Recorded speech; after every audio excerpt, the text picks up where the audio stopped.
Assalamualaikum warahmatullahi wabarakatuh. Materi kita pada pagi hari ini adalah semiotics, memahami tanda. Jadi dalam kehidupan kita sehari-hari, kita dikelilingi oleh berbagai macam tanda. Dalam cultural studies, semiotics itu menjadi salah satu alat, salah satu metode yang penting untuk memahami cultural studies dan untuk melakukan penelitian cultural studies. Nah, apa itu semiotics? Kita akan mulai dengan membahas Ferdinand de Saussure. Ferdinand de Saussure merupakan bapak linguistik yang sangat terkenal dan mempunyai kontribusi yang cukup signifikan dalam menjadi peletak dasar dalam ilmu semiotik. Ferdinand de Saussure hidup di abad 19 di Swiss, dan salah satu konsep penting dia tentang bahasa adalah bahwa bahasa merupakan sistem tanda untuk mengekspresikan ide. Jadi bahasa memproduksi makna dengan satu sistem hubungan. Nah, sistem hubungan yang seperti apa? Itulah yang kita sebut dengan signs, tanda. Tanda adalah sesuatu yang merujuk kepada sesuatu yang lain. Jadi, signs refers to something other than itself. Tanda terdiri dari signifier dan signified. Signifier adalah penanda atau bentuk fisik dari sesuatu yang dibicarakan itu. Bentuk fisik dari sebuah tanda. Sementara signified atau petanda itu adalah mental association atau apa yang dipahami orang, apa yang ada dalam pikiran orang terhadap sebuah tanda. Kita lihat contoh berikut ini.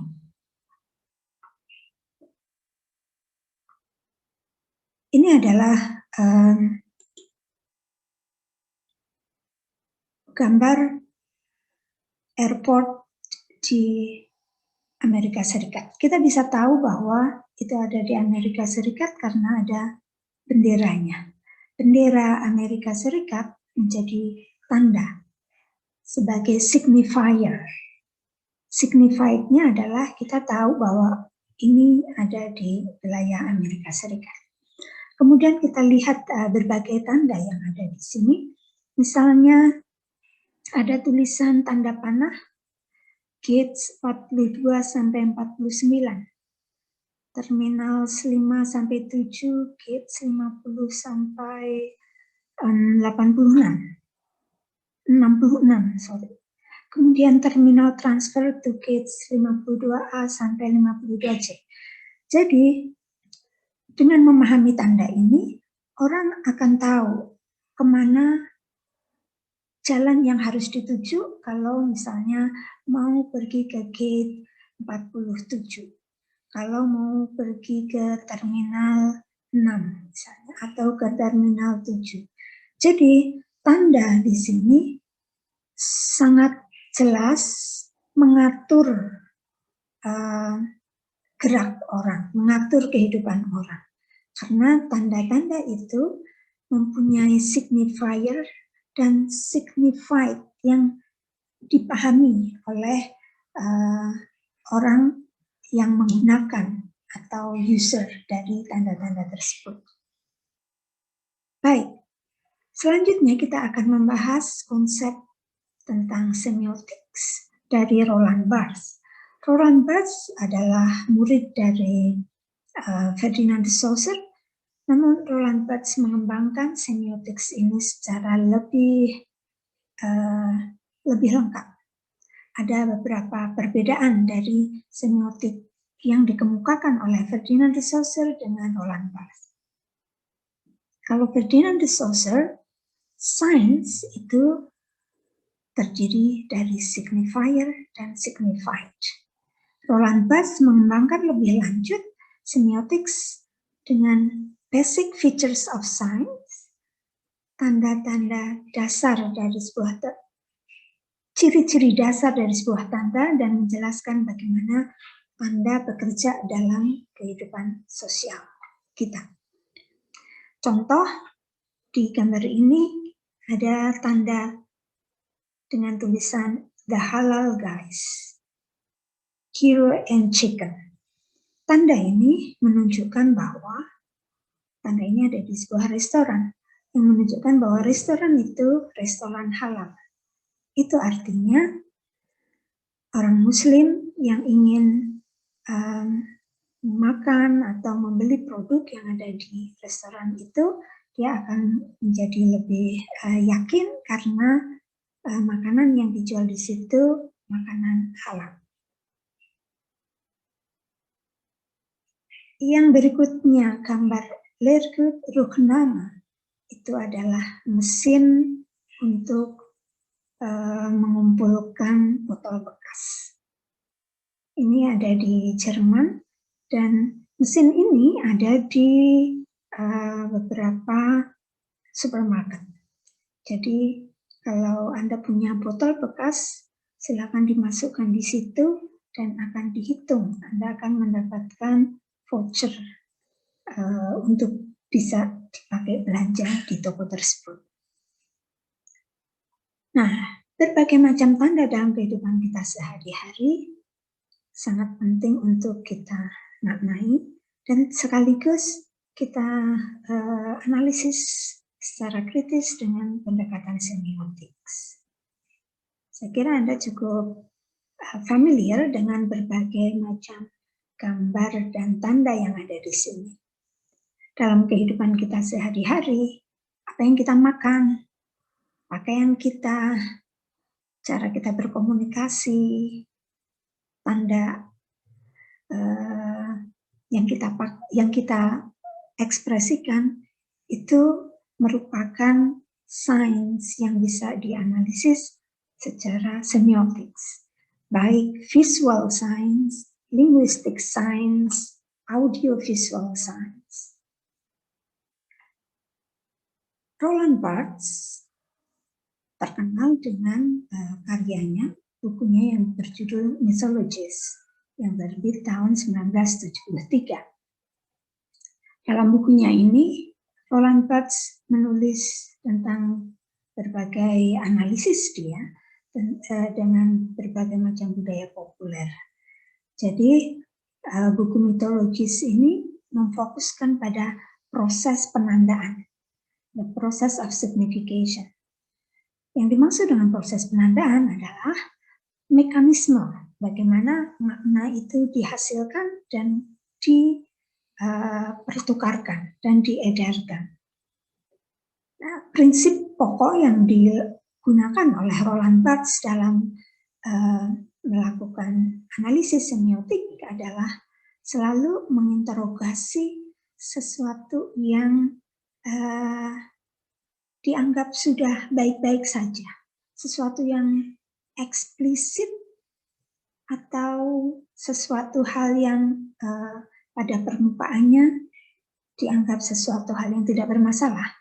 Nah, dia memberi satu istilah falsely obvious. Maksudnya adalah sesuatu yang jelas tapi sebenarnya mengandung sesuatu hal yang perlu dipertanyakan.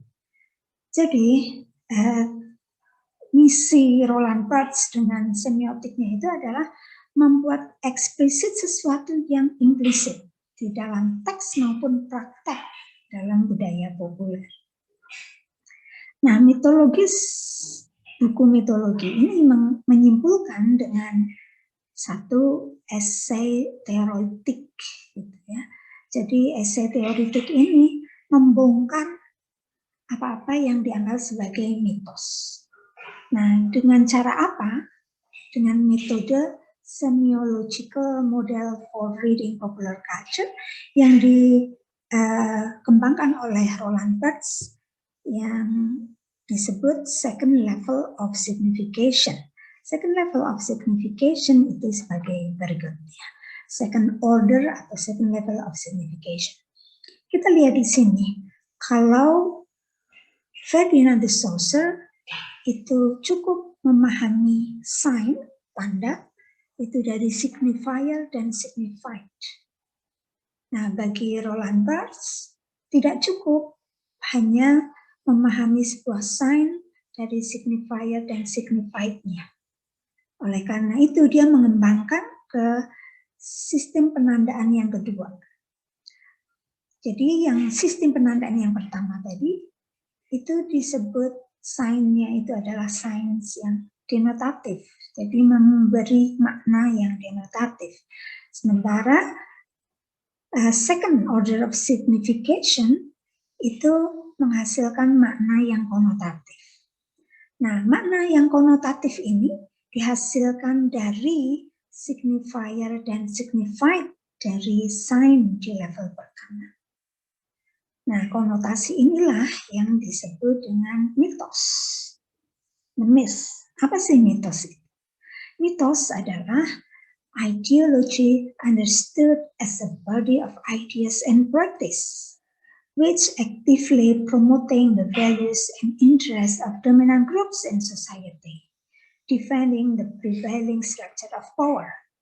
Jadi, yang disebut mitos di sini adalah ideologi. Jadi, serangkaian ide maupun praktek yang secara aktif mempromosikan nilai-nilai dari kelompok dominan yang ada di dalam masyarakat, yang mempertahankan struktur kekuasaan yang ada. Nah, mitos inilah yang oleh Roland Barthes dilihat, dibongkar, dikuat. Apa sih sebenarnya yang ada di balik sebuah sains? Nah, itulah second order of signification yang dikemukakan oleh Roland Barthes. Oke, kita lihat ada satu contoh ya, yang tadi sudah saya sampaikan di depan, Leergut Rugnama. Ini adalah mesin yang ada biasanya di toko swalayan besar gitu. Nah, di mesin ini Anda bisa memasukkan botol minuman, botol bekas. Nah, ketika dimasukkan maka mesin ini akan menghitung ada berapa botol yang Anda masukkan. Nah, Anda kemudian akan mendapatkan voucher botol bekas yang Anda masukkan di situ dihargai berapa, dan voucher itu bisa dipakai untuk belanja di toko itu. Makna denotatif dari mesin ini adalah apa? Mesin ini solve the problem of plastic waste, ya kan? Jadi mengurangi sampah plastik. Jadi problem dengan sampah plastik menjadi persoalan serius, dan itu dijawab dengan mesin ini. Itu makna denotatifnya. Kemudian kita bisa bertanya, apakah dengan mesin ini akan membuat orang mengurangi konsumsi sampah plastiknya atau justru meningkatkannya? Karena kan dengan menjual botol plastik bekas ke situ, dia mendapatkan uang gitu yang bisa dipakai untuk belanja lagi. Nah, jadi semakin banyak botol yang dimasukkan, semakin banyak voucher yang dia dapatkan, ya kan? Nah, ini mendorong orang untuk semakin banyak dong memasukkan botol plastik yang ada di situ. Nah, makna konotatifnya menjadi, benarkah teknologi ini menjadi solusi untuk problem of plastic waste? Jangan-jangan orang menjadi lebih bersemangat untuk menggunakan botol plastik lebih banyak, karena lebih banyak bisa dijual. Nah, jadi mitos bahwa teknologi is the solution itu menjadi dipertanyakan. Nah, ini salah satu contoh bagaimana menganalisis semiotics, ya, tanda dengan